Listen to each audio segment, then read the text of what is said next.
ببینیم مسیر بازه یا نه. اما با سرعت بیا. ماشاءالله.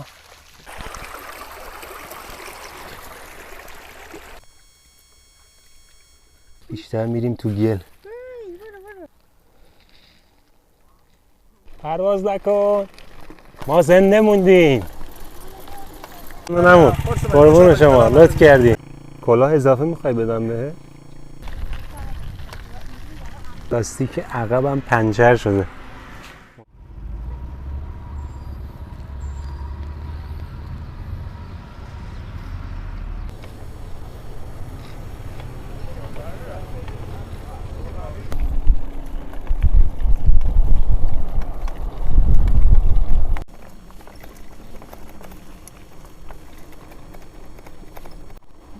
سلام و درود بر شما دوستان و عزیزان همراه همسفر. امیدوارم هر جای دنیا که هستین حال دلتون خوب باشه و ایام به کامتون. من داوود نوری هستم و همراه با همسفرم آزاده حدود 1 ساله که ایرانگردی میکنیم، با دوچرخه در سفر زندگی میکنیم. صدای ما رو همکنون میشنوید از بندر چارک. ما در مسیر رکابزنی نوار ساحلی خلیج فارس دیشب رسیدیم بندر چارک و امروز صبح پا شدیم میخوایم بریم بندر لنگه. الان تو مسیر خروجی بندر چارک هستیم و مسیر مقدار خاکیه، برهوت جز ما هیچکی نیست. این مسیر یه جوری فعلا درست کار نشده، آسفالت نشده و ما چون ماجراجو هستیم ترجیحاً همیشه مسیرهای فرعی و خلوت رو انتخاب میکنیم. این مسیر رو احتمالاً بعد چند کیلومتر برسیم به جاده اصلی و از اونجا بریم به سمت لنگه. با ما همراه باشید ببینیم امروز چه ماجراهایی در پیش داریم.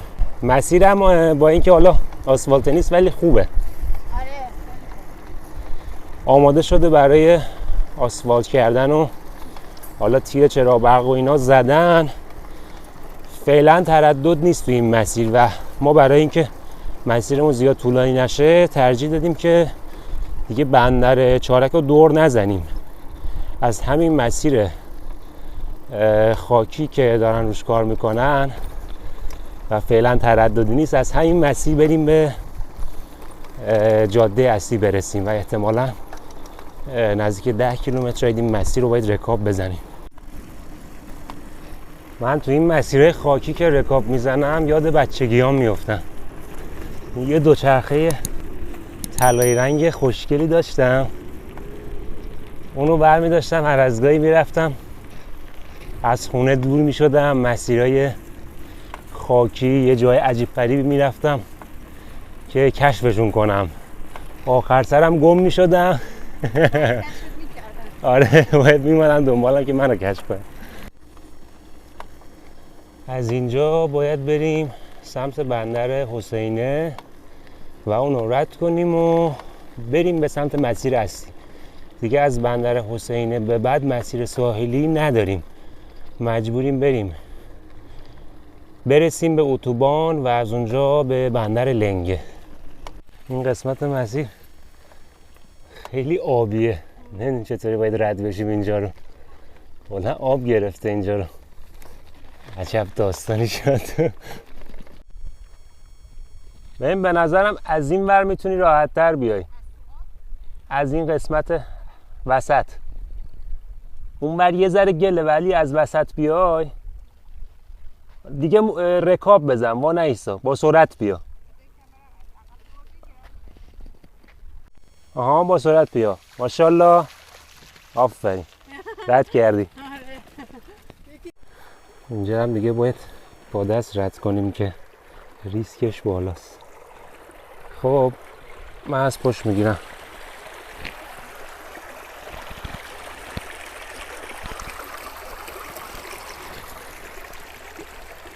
اوکیه؟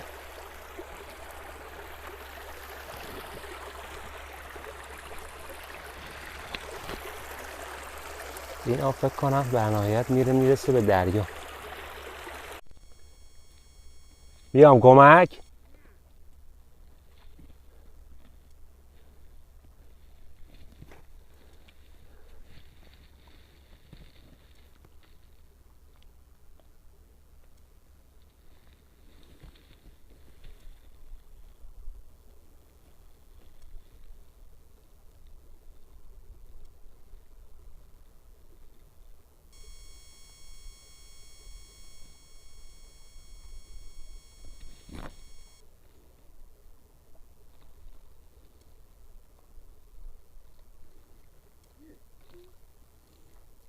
دوچرخت رو صفر بگیر بیا. اوکیه، گیر نمیکنه.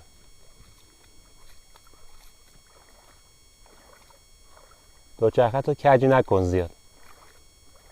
خوبه؟ رسیدی.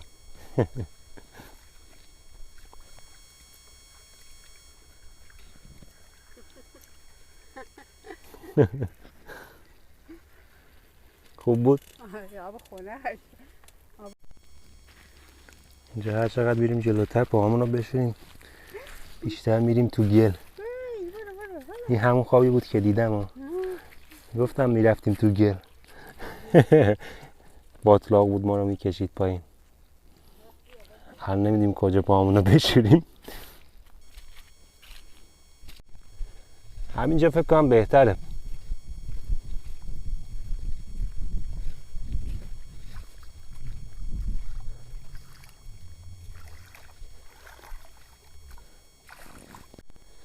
خب به هر نحوی بود از این چالش هم عبور کردیم. پاهامون رو شستیم و دوباره کفشامون رو پوشیدیم. امیدوارم که جلوتر باز از این آبا نباشه تو مسیر. خوشبختانه اینجا یه پل داریم که مجبور نیستیم دیگه از تو رودخونه شنا کنیم بریم. انشالله که پلش سالم باشه. اوه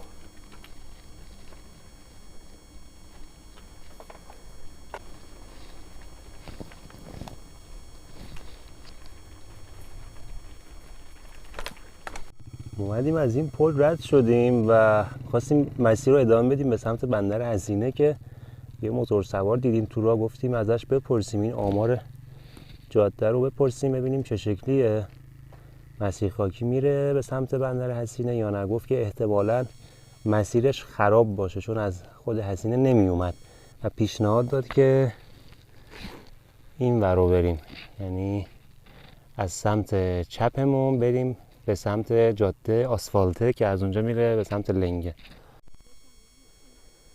خب اومدیم مسیر پیشنهادی آقای موتورسوار و اینجا هم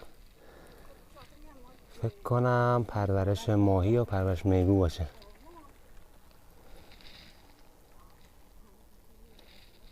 جاده اصلی تقریبا مشخصه. من از اینجا ماشینا رو دارم میبینم که تردد دارن از جاده آسفالته. بریم برسیم به مسیر اصلی.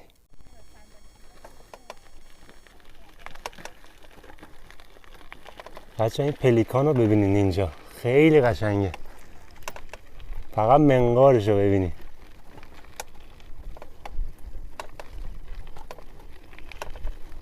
دارم از نمای نزدیک تصویر بگیرم اگه بتونم. پرواز نکن.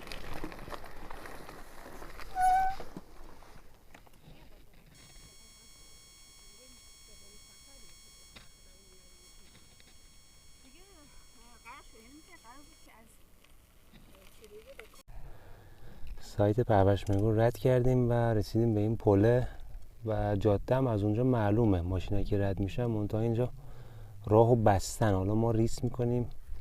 فکر کنم تنها راهیه که باید از اینجا رد بشیم بریم به جاده برسیم.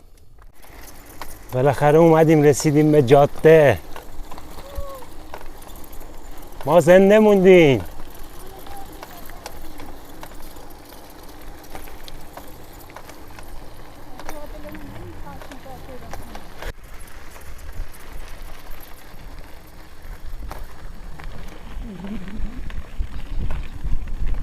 بالاخره رسیدیم مسیر آسفالته و از اینجا باید ادامه بدیم که بریم برسیم به بندر لنگه.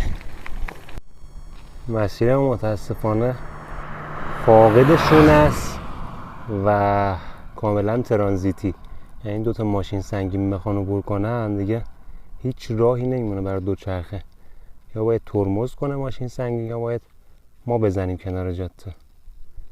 نمیدونم الان این مسیر رو ادامه بدیم یا نه.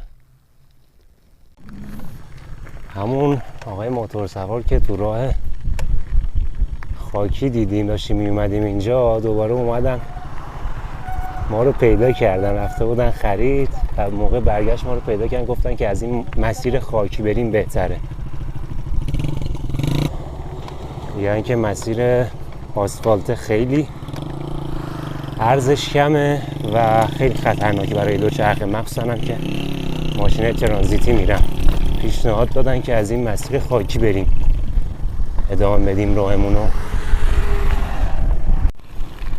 دمش گرم این موتور سواره هم داره همراه ما میاد که تا یه جایی ما رو راهنمایی کنه بدونیم این مسیر خاکی رو تا کجا باید ادامه بدیم. ممنون، قربون شما، لطف کردی، خیلی ممنون، سلامت باشه. خیلی ممنون، قربان شما، روزتون بخیر. خیلی خوبه، دمتون گرم.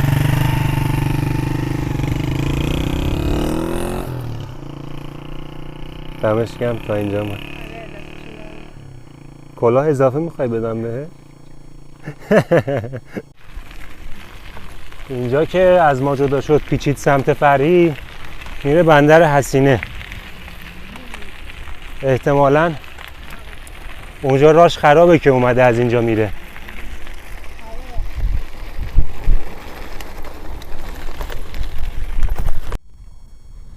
الان فکر کنم یه نیم ساعتی هست که تو این مسیر خاکی داریم رکاب میزنیم. خیلی مسیر خوبی ها، زیاد درب و داغی نیست، ولی بعضی جاهاش اینطوری دیگه کلا مسیر انگار سیل ازش رد شده. فکر کنم اون جایی که باید پل میزدن فعلا نزدن. بازم جاده اینطوری شد. اینجا رو باید پل بزنن که اینجوری باشه. فعلا کار نذاشتم پلا رو اینجا. فکر کنم از اینجا دیگه باید بیفتیم تو مسیر آسفالته یا همین رو ادامه بدیم.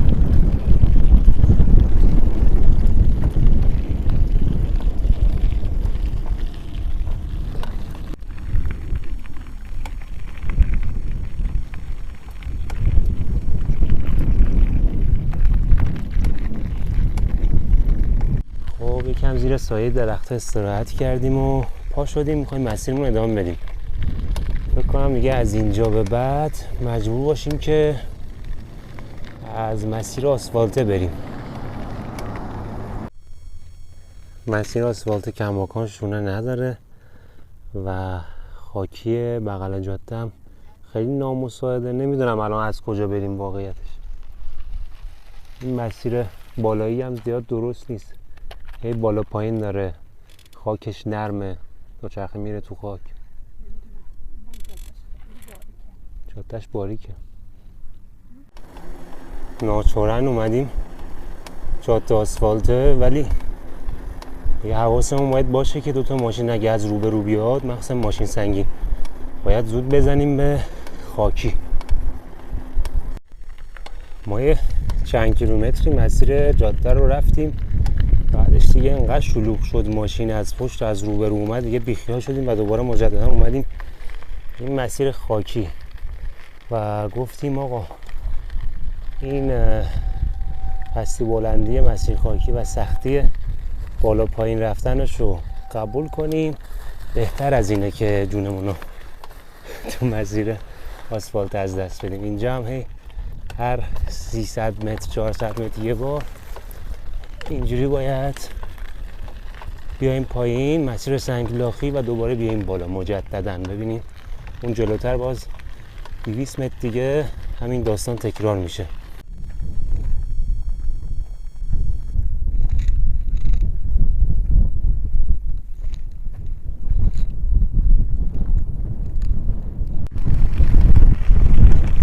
هلاک شدیم تو این مسیر خاکی.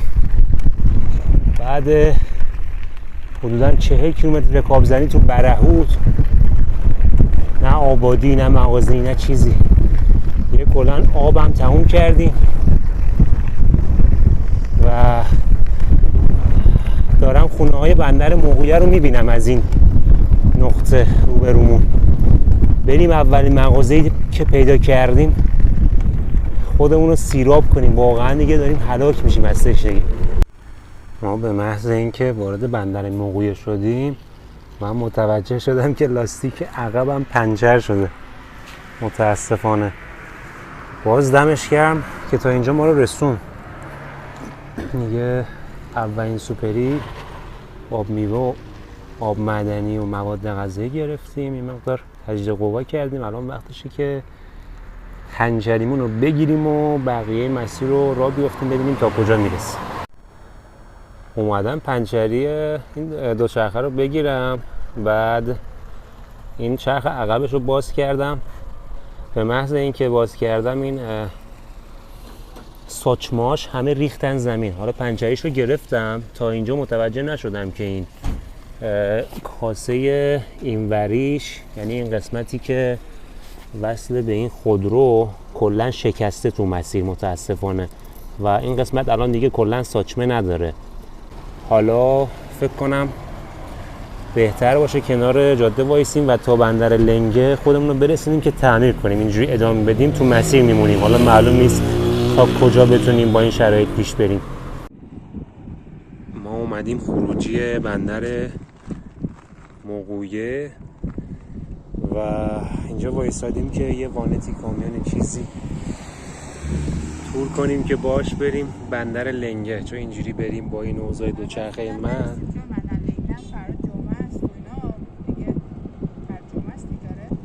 فردا جمعه است و با این اوضاع دوچرخه من بریم احتمالاً یه جایی خراب بشه دیگه، قوز بالا قوز میشه، خیلی ریسکیه دیگه. مجبوریم با یه ماشین چیزی بریم بندر لنگه خودمون رو برسونیم که اینو تعویض کنیم.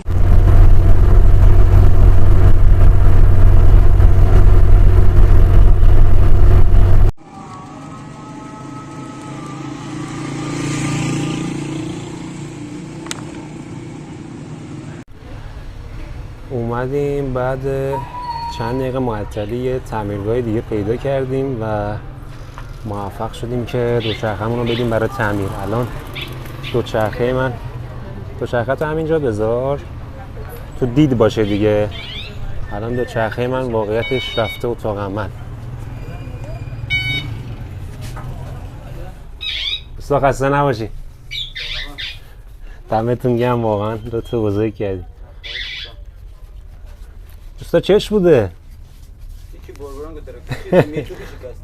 آها، دمتون گرم، واقعا لطف بزرگی کردین. این دیگه با دست ما تعمیر نمیشد. خب با 1000 چالش مختلف خلاصه تونستیم بیایم برسیم بندر لنگه. واقعا فکرشو نمی‌کردم انقدر چالش داشته باشیم امروز. آخر سرم دیگه با خرابی دوچرخه مجبور شدیم که یه ماشین بگیریم و بیایم برسیم بندر لنگه. شاید اون خرابی دوچرخه خودش یه حکمتی بود که اون مسیر خطرناک جاده‌ای رو ادامه ندیم. خلاصه تونستیم بیایم بندر لنگه، یه تایم خوبی هم رسیدیم و تونستیم یه جایی رو پیدا کنیم که دوچرخه‌مون رو تعمیر کنیم. فردا هم جمعه است که همه جا فکر کنم تعطیله. حالا خوب شد دوچرخه‌مون رو تعمیر کردیم، فردا میتونیم راه بیفتیم بریم سمت بندر کنگ و از اونجا بندر عباس. خیلی خیلی خوشحالم که تا اینجای فیلم با من همراه همسفر بودید. منتظر سفرهای بعدی، قسمت‌های جدید فیلم‌های ما باشید. دم همگی گرم، دوستتون دارم. خدا نگهدار.